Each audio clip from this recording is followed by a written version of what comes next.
There's no better way to start my day than to mess with my girl Ivy, the anaconda. But she's a little bit difficult because she's in this corner right here. Don't know if I'm going to be able to get her. Oh, she is so strong. I tell you, she's getting big, but look at how beautiful she looks. She just shed out just in the last couple days, and her colors are probably better than I've ever seen. So I had to take her out and have a little time with her. Come on, baby girl. I love this girl more than any snake I've ever owned in my entire life. Come on, but oh my gosh, get her out myself. This is a big snake. There you go, girl. Up you go. On the ground, girl. Look at that snake right there. Watch out, where are you going, buddy? Wrangling a snake like this is not easy, but it's awesome that she's so mellow. And I've had my run-ins with a couple of anacondas that weren't quite as big as Ivy, but definitely cantankerous. Come on, girl. But thankfully, she's just an absolute puppy dog. And you guys know that I love anacondas. They're just an animal I talk about all the time. And the truth is, my love of anacondas started when I was a teenager. There was a guy named Eric Larson that used to come into the pet shop, and he had a couple green anacondas that were literally as big as Ivy, maybe even a little bit bigger, to be totally honest with you. And I actually had the pleasure of working with them for a week or two when he was on vacation. Brought him over to my house. I kept him. I played with him every day. There was actually a situation where I fed him and it missed the rabbit, the frozen rabbit, and grabbed my pant leg. Boiled me. I had to call my friend. He had to drive like 5 miles to get over as quick as he could because I couldn't get the anaconda off my leg. And she was just trying to eat. You know, it was no big deal. I couldn't get the anaconda off my leg. No big deal. But I still always fell in love with them, and I think they're absolutely amazing. Of course, my first anacondas I ever had were actually yellow anacondas, not green anacondas like my girl Ivy here. Of course, they stay a little smaller, like maybe 10 foot, something like that. And I actually bred the yellow anacondas for like 3 or 4 years. They were a little bit bitey, I'm not gonna lie. They were dirty, and I always said I wanted to get it green anacondas. But for a long time, Lori just wouldn't let me get them.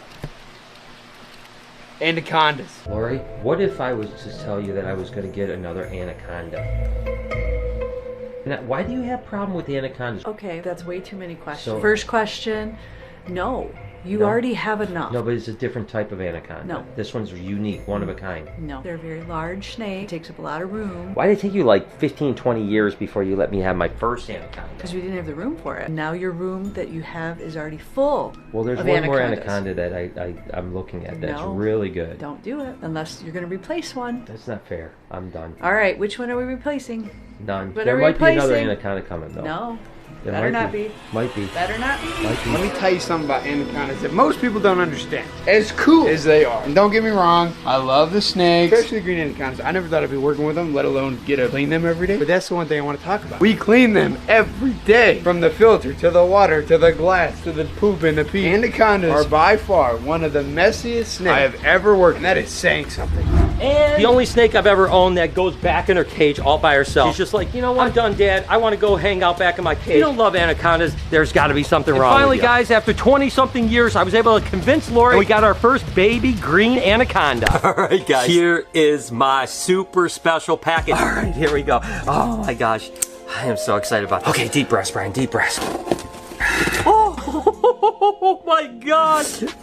Here it is, guys. Oh my gosh. That's right. It's a captive-born green anaconda. Just take a look at how amazing that animal is. I have a little advice for you. This is a little friendly Brian Barczyk advice for your relationship When you get a shipment in like this, don't leave the empty box laying around because then something bad happens. What was in the box? I'm going to have to show her. Hello, mister.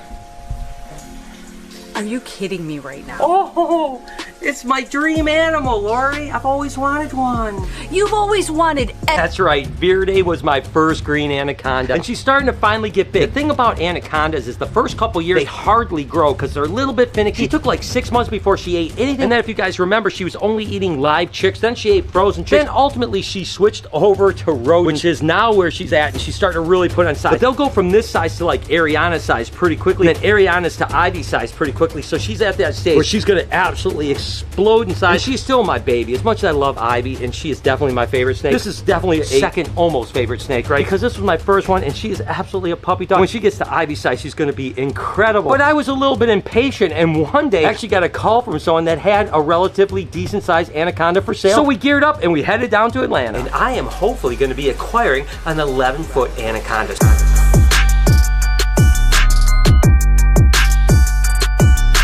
Get to work tomorrow. That's right. it. Let's do it. Let's go check out this anaconda. This is a really cool area. Obviously dog tame. I mean, look at her. She's deep in blue. Unbelievably gorgeous. I am over the top excited. This girl is going home with us. She is a gorgeous animal. And again, she's in shed. That freaking slow tongue movement, color, the pattern on this animal. I am over the moon. I mean, this is absolutely an incredible animal. Get her kind of habituated to things and eventually be able to let other people enjoy her as much as I do. And that's when I finally got my girl Ivy. But the thing was is that now I had a bigger anaconda and I always wanted to produce them. I had produced yellow anacondas before. But I thought one day I want to produce green anaconda. It was kind of a huge accomplishment for me. And then I ended up getting Ariana, which was actually named Aries at the time because we thought it was a boy. Turned out that Ariana was a girl. So my dreams of producing anacondas with 2 females, that wasn't too realistic. Or was it? We had a baby anaconda born. This baby green anaconda is the first that I've ever had. Ivy did not have babies. That's right. And this story actually started last night. So we're actually open here tonight at the Reptarium, and guess what? Our male anaconda, Aries, happens to be eating something kind of interesting. Now, of course, you remember that I didn't understand why Aries and Ivy didn't breed this year, because they both look like they're about the same thing. Well, guess what we found? We found Aries actually having infertile ova. So it's really cool. And then Aries literally took one right out of my hand. The craziest part is what happened next. To be totally honest with you, we just expected Aries to have a bunch of infertile ova because, again, it was just 2 females, and Aries has never been in with another anaconda other than Ivy that's a female. And then we noticed a baby sticking out of Aries. And to actually see her give birth to that animal was something that I just never thought I would see. Wow, we have a baby green anaconda being born right in front of us. Lori, I know you're going to be excited about this. I don't know. What is this? What is it? Shut the hell up. Isn't it crazy? I did not believe it was true. It's true. Are you freaking kidding me? Call her Ariana now, and she had 1 parthenogenic baby. That's right. That's a baby that's produced without having a male present. It's like a virgin birth. Absolutely wonderful. And for whatever reason, anacondas seem to be kind of prone to that type of thing. So now I ran back into the same situation where now I have 2 females, 1 partho girl. But how am I going to actually breed it? So a friend of mine reached out to me and said, I've got a male named Jazz to breed Ivy and to potentially produce a litter. And sure enough, they bred. And then Ivy had 41 babies. All right, guys. I am freaking out right now. Lori, are you freaking out? Are you freaking out? Because I am freaking out. Look at this. Oh my goodness gracious, guys. Are you kidding me right now? Still having babies as we speak. She's still pushing them out. She's underneath the rock, so I can't really see what's going on. What do you say we count how many she has already? Here's 1 little baby right here. You can see it still has his umbilicus. We hit 40, guys. Oh, this is such a mess. Or 40 baby green anacondas, man. I am freaking out. Let's get out of here. Give her a little break. See if she's going to have some more. And we'll look at the babies outside. I don't even know what to say. This is crazy. And she just has them. So, Lori, what do you think? We have 40 baby anacondas, Lori. They ask you how you are, you just have to say that you're fine when you're not really. And a corridor, baby. And a corridor. I can see it now. 40 babies right on the, yep, growing them up. It's perfect for the expansion. Don't start with me.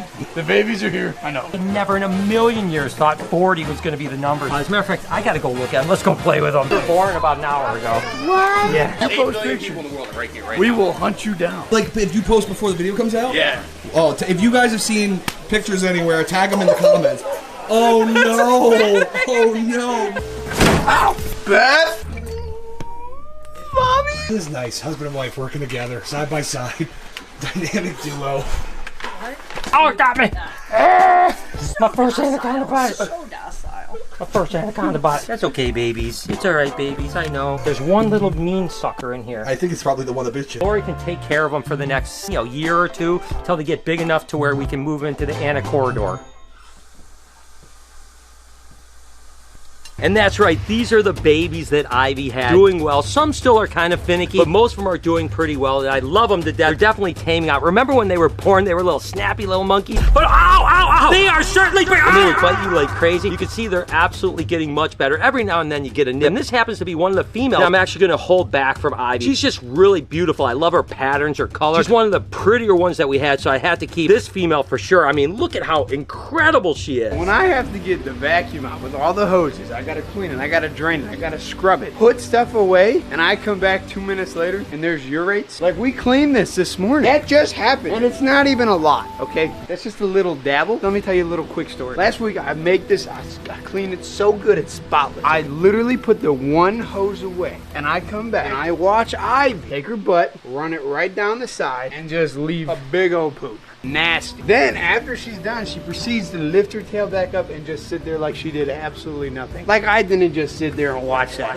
And then of course I've got to keep a male too for two reasons. Like I have to keep a pair from the litter. And number two, who knows? Maybe I'll breed this boy back to Ariana or maybe Verde or something like that. You know, I might as well have a pair. And again, males stay a little bit smaller, so it might be nice to have a smaller anaconda and a bigger anaconda. So that's the pair I'm actually keeping back. I absolutely love them. Don't get me wrong. I want to keep all 41, but Lori wasn't going to have anything to do with that. Come on.